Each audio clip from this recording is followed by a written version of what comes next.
What's happening, guys? My name is Markell with ProStat out of Vancouver. Before you go anywhere, you may want to hear about what's going on if you've ever considered going solar. So first thing you need to know about when it comes to going solar, you're already paying the bill. But instead of giving it to them, you're giving it to yourself by getting equipment that produces the power for your property. There's a couple things that people consider when it comes to going solar. One of them is your ROI. Something that people aren't aware of, though, is that they also have an IRR. You should be looking at two different returns. You have an IRR and you have an ROI. ROI, which a lot of people are familiar with, is your return on investment. When have you paid the same amount of money to the utility company as you're gonna pay for your solar system? You have also, though, you have your IRR, which is your internal rate of return.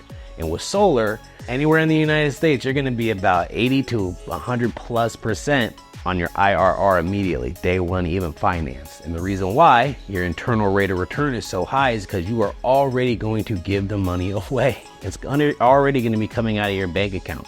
That's already gonna happen. It is already forecasted. The amount of money that you are going to, your family name is going to give a disgusting amount of money to the utility company from now until always. Your great-grandparents have, your great-great-great-grandparents have, your kids will, your kids' will, right? It is a utility. Here's the thing, when it comes to your IRR or your ROI, you should not get either one of those. This bill is something that we shouldn't even be able to have a conversation about you wiping out and getting any return.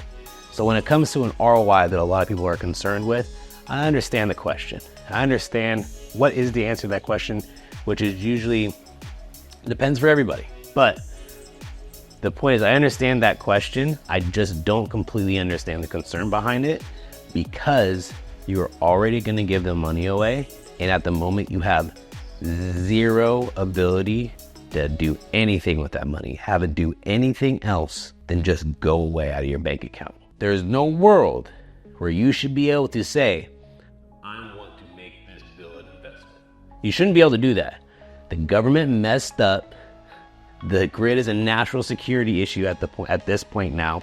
Issues that have been happening. Texas, big freeze happening twice. The Great Northeast Blackout of 2003. There was even a terrorist attack with armed gunmen in Washington State. Google it, that happened recently. So they have to fix this problem. Because they have to fix this problem, you get a shot at actually owning a bill that you should never be able to own. So put that into consideration when it comes to your ROI. Some people are upset that maybe they have a 13-year ROI because they have shade, they don't have any kind of sun. 13 years? This bill should never go away. Congratulations on having a 13-year ROI. That's amazing. 20-year, 25-year. You mean that there have been decades and decades and decades and decades and decades and decades of your family paying a utility bill. You could stop paying that bill. Solar is willable, transferable, and sellable. I understand you're not gonna live in your house forever, but if you do pass on your property, congratulations, it is willable. You're now giving this generational wealth to your family. Now, if you decide to sell it, like a lot of people do nowadays, congratulations, you just sold that protection to somebody else. And now you can go do it again to your next piece of property. Obviously, if the property qualifies, and you get to do it over again. But again, we happen to live in a time period where this is available to us. Congratulations on being alive and capable of making a decision in 2024. We're here. You get to wipe out a bill that you shouldn't be able to. I hope this helps in your guys' journey towards energy independence and just discovering if solar is right for you. My name is Markell. I'm with ProStat out of Vancouver. And if you want to see what's going on with your property, let us know. I'll come over and help you out and we'll see what's happening. Good luck, guys.